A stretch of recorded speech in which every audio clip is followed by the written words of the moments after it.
Welcome back to Crazy Brave Homeschool. I'm Ashley. I'm a homeschool mom to a second grader and a TKer. And on this channel, I talk all about homeschooling. That's it. Lots of the eclectic stuff that we like to use, doing curriculum reviews and flip throughs, showing you guys what kind of unit studies we have going on, days in the life, things like that, all of it. So in this video, I wanted to have a little chat about how year-round homeschooling went for us last year and if we plan to do it again this year. So our first year of homeschooling, we unschooled and we just did a lot of interest-led learning. Our second year of homeschool, which was last year, was our first formal year of school with my first grader. And then my preschooler was just along for the ride. We decided, I was very motivated. I really dove headfirst into all things homeschool and I got really into it. And I didn't even want to take a break. I actually took very few breaks last year. I think we took Thanksgiving Day off.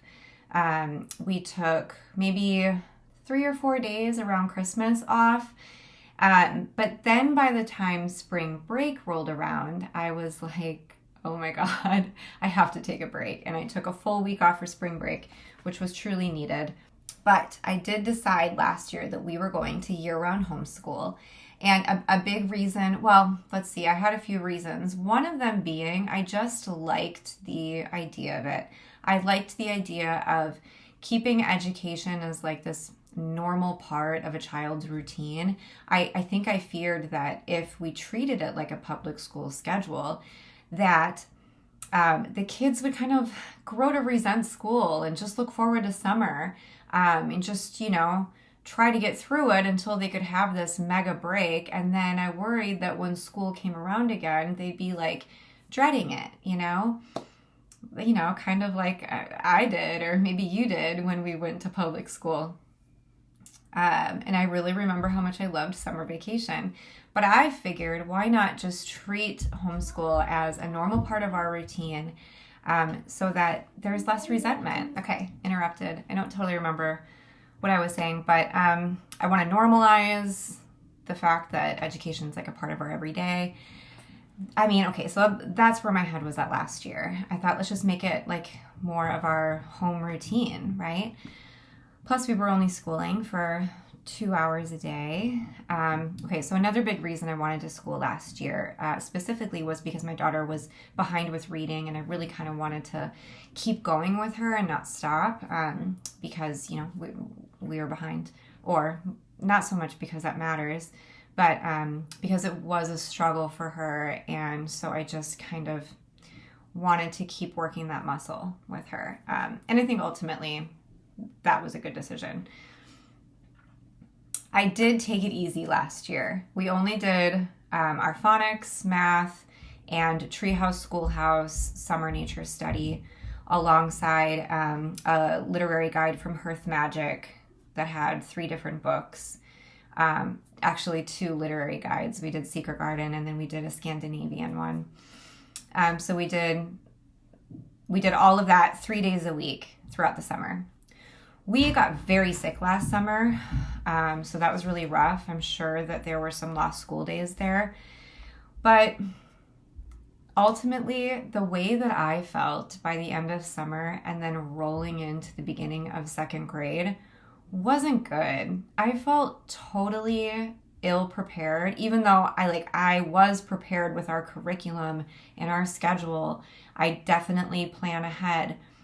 And I had everything ready to go. But between her reading struggles, schooling during summer, being like viciously ill out of like 3 or 4 weeks out of the summer, I didn't feel excited to start second grade.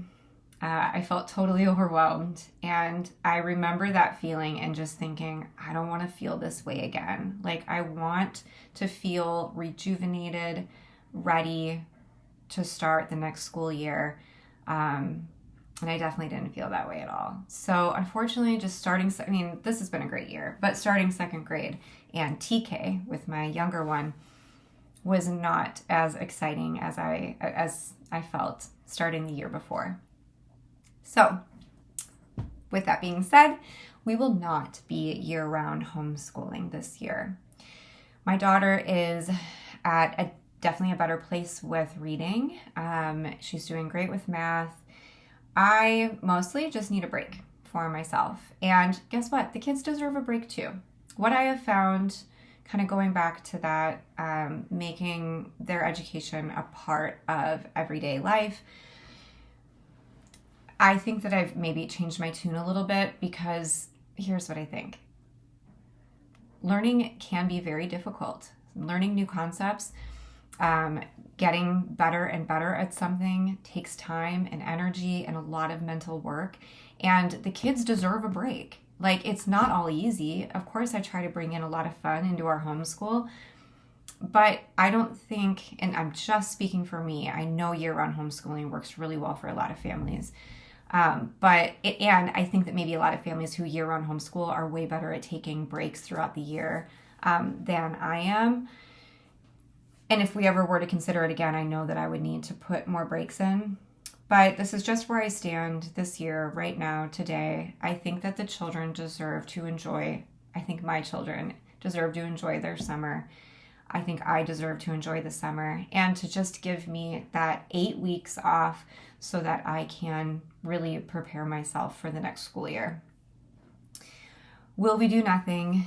No, can't do nothing. My daughter's reading definitely has a ways to go. And so what I've decided to do for both of my kiddos is a summer reading challenge. I don't know if I'll use these templates. I might even use the reading challenge that the library always does each summer. But just, I haven't thought this through, but off the top of my head, I think what I'll do is a reading challenge that is about 30 books long.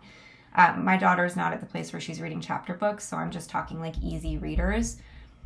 30 of those for her, 30 read aloud picture books for my son, which I know doesn't sound like that big of a deal, but my son doesn't totally love being read to. He's just kind of picky. So 30 read aloud picture books for him, 30 easy readers for my daughter. And then at the end of their challenge, and I haven't told them this yet, but at the end of their challenge, they're going to get a Target gift card each, which is like, there's nothing they want more than a Target gift card. So that's basically my plan, to just make sure that my daughter is continuing with reading and hopefully not regressing from all of the work that we put in this year. Okay, so another few things I have planned are, my goal is to do 3 chapter book read alouds. So in May, we are reading Little House in the Big Woods. If she likes it, which I think she really will, because she's really enjoyed a lot of the homesteading literature that we've read with American Girl history. So I have Little House on the Prairie and Farmer Boy. I think this one comes next, and then this one. I'm hoping we will read both of these. I really want to read Along Came a Dog. This is on the free reads Ambleside. Actually, I think all of these are on the free reads Ambleside for maybe year 2. But I flipped through this, and I just think my daughter's really going to love this story a lot. I might even take a break from Laura Ingalls Wilder after we do Little House in the Big Woods and do this for June. I mean, I'm kind of hoping to do all 3 books within 8 weeks. And this one's really small, and it's kind of an easy read. Okay, so the 3 chapter books, no literature guides. Aren't you guys proud of me? I am not doing, they were fun last year. We had a great time, but no literature guides. Another book that I want to read a lot of with my daughter and my son is Hans Christian Andersen's Fairy Tales. I really love some Hans Christian Andersen, and I haven't introduced her to any yet. I kind of wonder if this book might come up in one of our curricula, not next year, but in years to come. But anyway, if it does, that's fine. We have it and we can read it again. But I think that these will be fun nighttime reads. We haven't read fairy tales in a while, and I want to get to this before she gets too old for it. Yeah, so looking forward to this. I hope that we can get through quite a few of these this summer. Okay, and the last thing, that's it. This is the only other thing I'm planning. I want to make sure that their math doesn't slide over the summer. I was thinking of doing 2 math lessons a week, especially with my daughter, but I'm just like, no, I just don't want anything to feel like school this summer. So I figured instead I would bring in our math card games book from our math curriculum. The kids love these games. It's not going to be hard getting them to do 3 games a week, which is my goal. So both my son and my daughter both use Right Start Math, and there are really easy games in here for him and more complicated ones for her.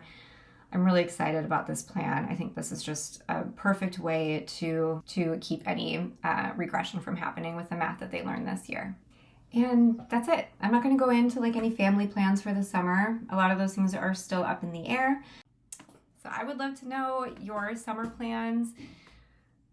If anyone has tried year-round homeschooling and decided it is not for them, or what really works about year-round homeschooling for you, yeah, I'd love to hear it. But I know that I, for one, am very much looking forward to 8 glorious weeks off. All right, guys, I will catch up with you later. Bye.